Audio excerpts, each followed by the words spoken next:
Assalamualaikum warahmatullahi wabarakatuh. Kami kelompok 2 akan mempresentasikan tentang moluska, yaitu kelas Cephalopoda. Saya di sini sebagai moderator akan memandu jalannya presentasi kelompok ini. Bisa di next.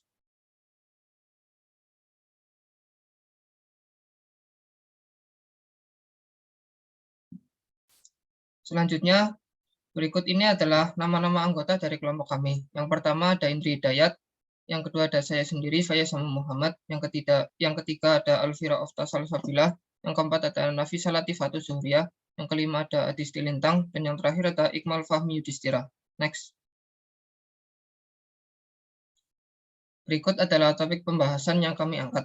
Yang pertama ada pengertian dan karakteristik dari Cephalopoda, yang kedua ada sistem reproduksi dan habitat dari Cephalopoda, yang ketiga ada klasifikasi dan peranan dari Cephalopoda, yang keempat ada ciri-ciri dan anatomi Cephalopoda, yang kelima ada fisiologi dan morfologi Cephalopoda, dan yang terakhir ada makanan dan kebiasaan makan dari Cephalopoda.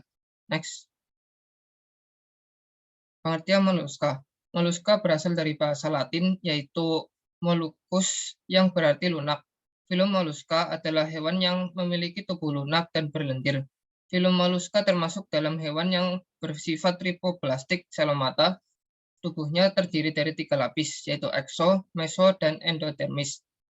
Dengan sebaran habitat yang sangat luas. Filum moluska merupakan filum terbesar kedua setelah filum Arthropoda. Bisa di next. Sistem klasifikasi modern, moluska dibedakan menjadi 5 kelas, yaitu ada Amneura, ada Gastropoda, Cephalopoda, Pelesipoda atau Bivalvia, Scapoda, dan pembagian ini didasarkan pada ciri morfologi, struktur tubuh, anatomi, dan fisiologi dari hewan-hewan tersebut. Masing-masing kelas tersebut memiliki ciri tersendiri yang sangat khas dan berbeda dengan kelas-kelas lainnya. Dan berikut ini adalah bisa di previous. Dan berikut adalah contoh gambar-gambar dari kelas moluska. Bisa di next.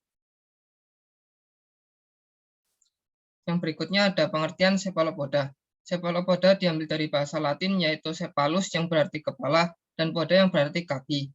Nah, dari gabungan kedua kata itu bisa diartikan cephalopoda adalah kaki di kepala. Istilah ini diambil dari ciri-ciri khas hewan ini yang memiliki tentakel di sekitar kepalanya yang berfungsi seperti tungkai atau lengan dan kaki. Cephalopoda merupakan kelas dari filum Mollusca dan menempati tingkat evolusi tertinggi di antara kelompok filum lainnya. Kelompok kelas Cephalopoda meliputi cumi-cumi atau squid, sotong atau cuttlefish, gurita atau octopus, dan kerabatnya. Di next. Dan materi selanjutnya akan disampaikan oleh rekan saya. Selanjutnya ada karakteristik cephalopoda. Karakteristik cephalopoda adalah yang pertama, paleontologi dari 10.000 fosil subkelas Nautiloidea, Ammonoidea, Belemnoidea, tersisa 700 sampai 800 spesies modern. Yang kedua, cerdas, sistem saraf ganglionik terbaik di antara vertebrata lainnya. Yang ketiga, memiliki ingatan jangka panjang dan jangka pendek. Yang keempat, ada yang beracun mematikan blue rings octopus. Yang kelima, avertebrata yang distribusinya mengalami restriksi habitat. Next. Selanjutnya yang keenam, avertebrata dengan kisaran ukuran terlebar kurang lebih 10 meter. Yang ketujuh yaitu avertebrata yang mencapai ukuran terbesar fosil maupun non-fosil hingga sekarang. Archytheus dux sama dengan ton, bobot umumnya 0,1 sampai 60 kg per ekor. Dan yang kedelapan, sistem penglihatan hampir setara manusia kecuali Nautilus tanpa lensa. Yang kesembilan, karnivora dan predator yang mampu memilah gizi makanannya. Contohnya cangkang, tulang, karapas dibuang. Yang terakhir yaitu jenis kelamin terpisah tidak seperti Bivalvia dan Gastropoda, tidak ada pergantian kelamin seumur hidupnya. Sistem reproduksi cephalopoda. Cephalopoda diketahui sebagai hewan yang cepat bertumbuh, melakukan reproduksi sekali, kemudian mati. Sistem reproduksi cephalopoda terdiri dari reproduksi jantan dan betina. Organ reproduksi cephalopoda jantan terdiri atas testis, saluran vas deferens, organ spermatofora, kelenjar prostata, kantong nidam, dan penis. Testis gurita berwarna putih, berbentuk seperti bola, terletak pada bagian posterior mantel dan dekat dengan saluran spermatofora. Sistem reproduksi cephalopoda betina terdiri atas ovarium, saluran telur, kelenjar ovidukal, kelenjar nidamental, dan kelenjar aksesori nidamental. Contoh pada gurita jantan memiliki lengan hektokotil yang akan mentransfer spermatofora berisi spermatozoa ke tubuh gurita betina. Next. Habitat cephalopoda. Habitat cephalopoda meliputi daerah intertidal hingga kedalaman lebih dari 5.000 meter. Spesies penghuni perairan samudra yang dalam sering melakukan ruaya secara vertikal dengan terumbu karang di samudra sebagai habitat utama.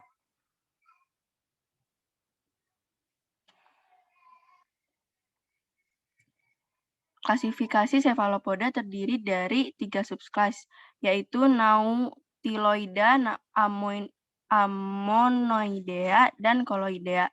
Yang pertama, Nautiloidea. Nautiloidea memiliki cangkang melingkar dalam satu bidang datar atau lurus, bersekat-sekat dan mempunyai sip hangkel. Kepala dikelilingi sejumlah besar tentakel retraktil tanpa mangkuk penghisap. Insang 2 pasang, Nepridia 2 pasang, dan Ospradia. Tidak ada kelenjar tinta, mata tanpa lensa. Nautilus satu-satunya marga yang ada sekarang dengan 3 jenis. Nautiloidea scrobilatus, Nautiloidea pompilus, dan Nautiloidea macropalus. Selanjutnya akan dibacakan oleh rekan saya. Baik, klarifikasi cephalopoda yang kedua ada Ammonoidea. Ammonoidea ini semua fosil, cangkangnya eksternal meringkar dengan sekat-sekat dan sutur yang kompleks. Next. Yang ketiga ada Coleoidea, yang dimana cangkang internalnya atau tidak ada. Tentakelnya sedikit, dilengkapi mangkuk penghisap, mempunyai sepasang insang dan sepasang Nephiridia, terdiri atas 5 bangsa, yaitu ada Balemnoidea, Sepiodidea, Teuthoidea, Octopoda, dan Vampiromorpha. Next. Di sini ada 5 macam, yaitu ada Alonautilus scrobiculatus, ada Nautilus pompilius, ada Nautilus, Belemnoidea, dan Octopoda. Next. Ciri-ciri cephalopoda. Cephalopoda ini memakai kepalanya sebagai alat gerak, bergerak dengan menggunakan tentakel atau lengan yang terdapat di kepala. Kecuali pada Nautilus, cephalopoda memiliki kantong tinta yang dapat digunakan untuk mempertahankan diri dari pemangsa. Ciri yang kedua, memiliki endoskeleton atau tanpa keduanya. Endoskeleton atau exoskeleton atau tanpa keduanya.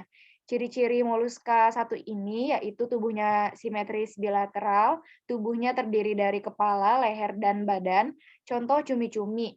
Cumi-cumi jantan dan betina dapat dibedakan dari bentuk tubuhnya. Jantan berukuran lebih panjang dan lebih langsing dibandingkan dengan betina. Perbedaan jenis kelaminnya akan lebih jelas tampak pada cumi-cumi matang gonad. Karena cumi-cumi betina memiliki bentuk tubuh yang gembuk dibandingkan ventral dan warna mantelnya lebih gelap. Bisa di next. Selanjutnya ada ciri-ciri cephalopoda. Yang pertama, secara umum ciri-ciri cumi-cumi adalah bentuk tubuhnya yang langsing. Kemudian siripnya selalu terdapat di ujung posterior mantel. Yang ketiga, ada 8 tangan dan 2 tentakel yang dilengkapi dengan alat penghisap. Yang keempat, bergerak dengan menggunakan tentakel atau lengan yang terdapat di kepala, kecuali pada Nautilus. Yang kelima, memiliki kantong tinta yang dapat digunakan untuk mempertahankan diri dari pemangsa. Materi selanjutnya akan dibawakan oleh rekan saya.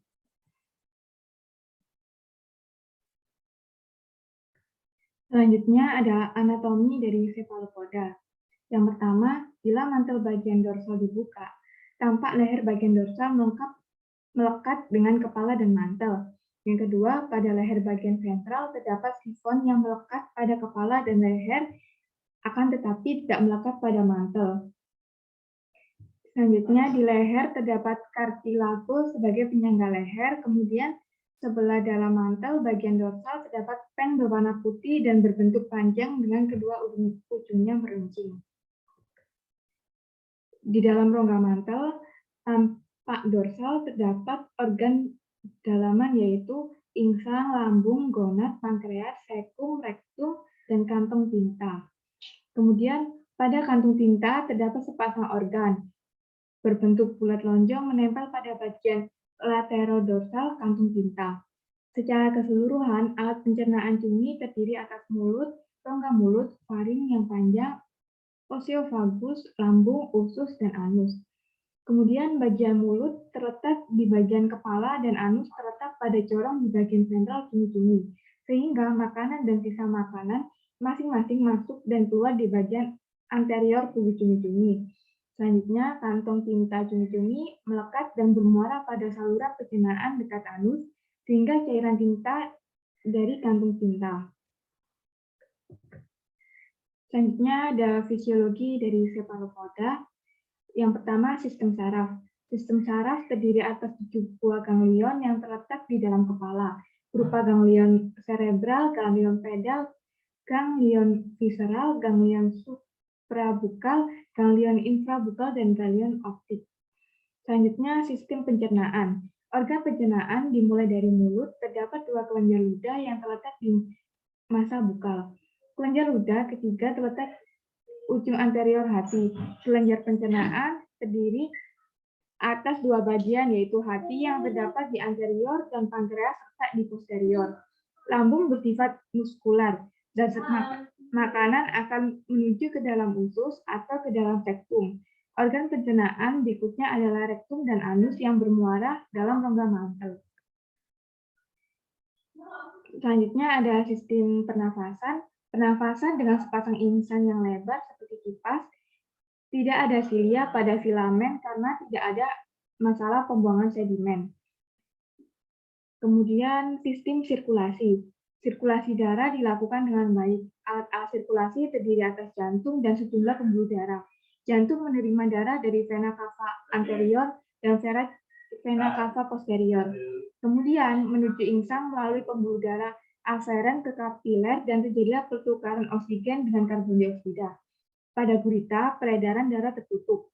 Darah dalam insang melalui pembuluh kapiler mempunyai jantung tambahan yang terletak antara ginjal dan insang. Jantung tambahan ini disebut jantung insang. Jantung insang ini untuk memperbesar tekanan darah dan mempercepat alirannya. Selanjutnya ada sistem reproduksi. Cumi-cumi melakukan reproduksi secara seksual. Sistem reproduksi seksual pada cumi-cumi terdiri atas sistem reproduksi betina meliputi ovum, saluran ovum, kelenjar kuning telur. Sedangkan reproduksi jantan terdiri atas testis, pori genital, dan penis.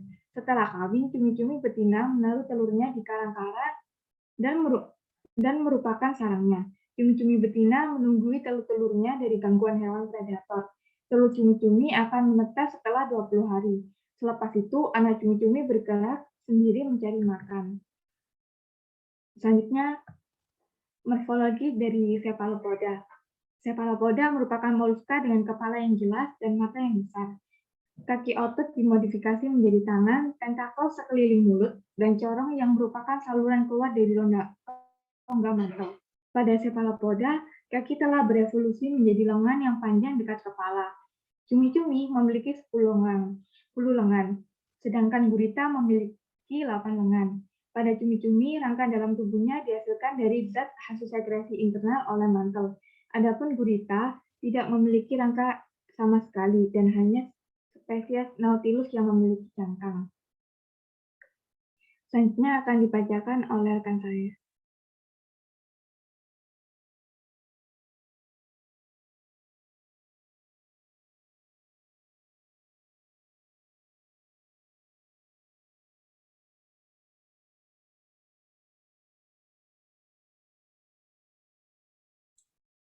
Selanjutnya ada morfologi cepalopoda.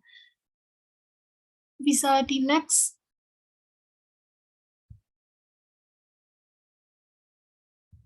Cepalopoda menggunakan lengannya untuk menangkap mangsanya dan memasukkannya ke dalam mulut. Semua cepalopoda adalah karnivor.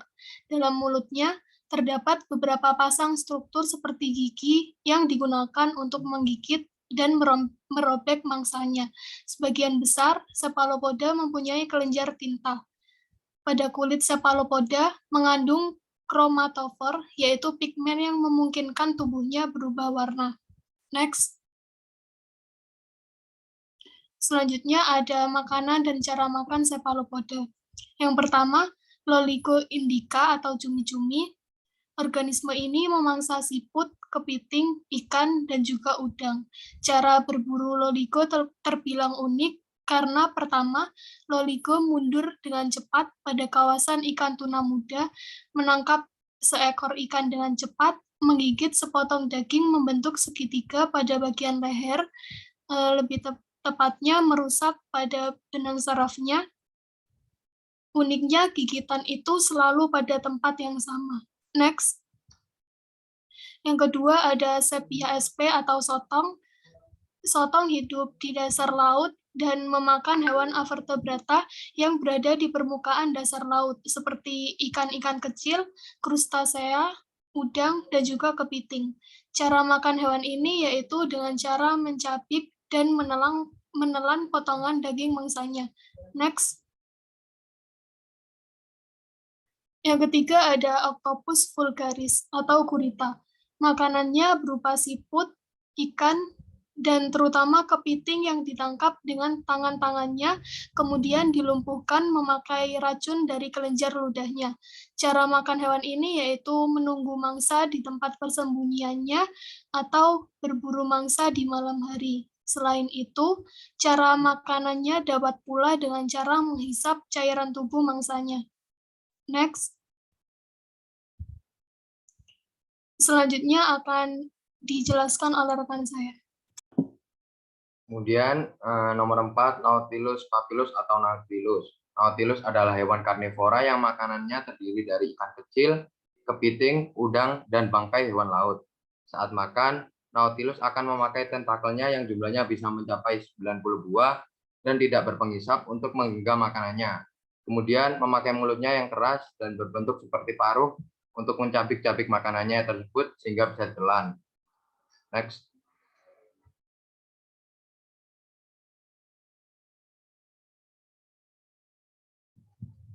Selanjutnya yaitu peranan cepalopoda yang merugikan. Selanjutnya yaitu peranan cepalopoda yang menguntungkan.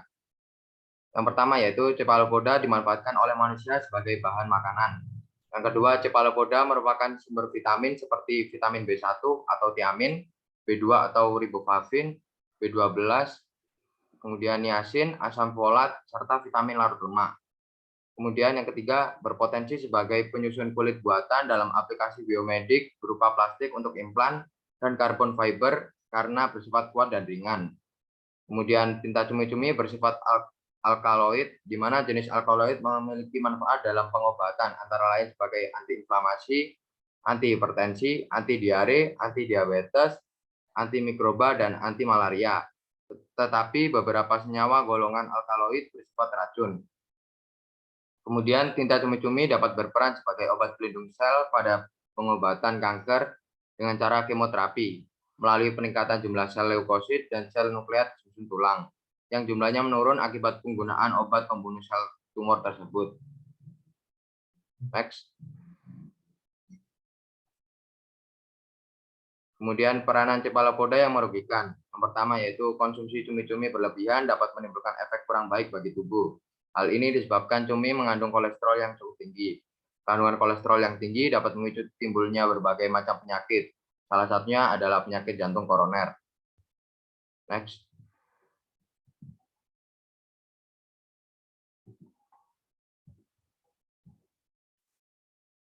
Kemudian kesimpulan.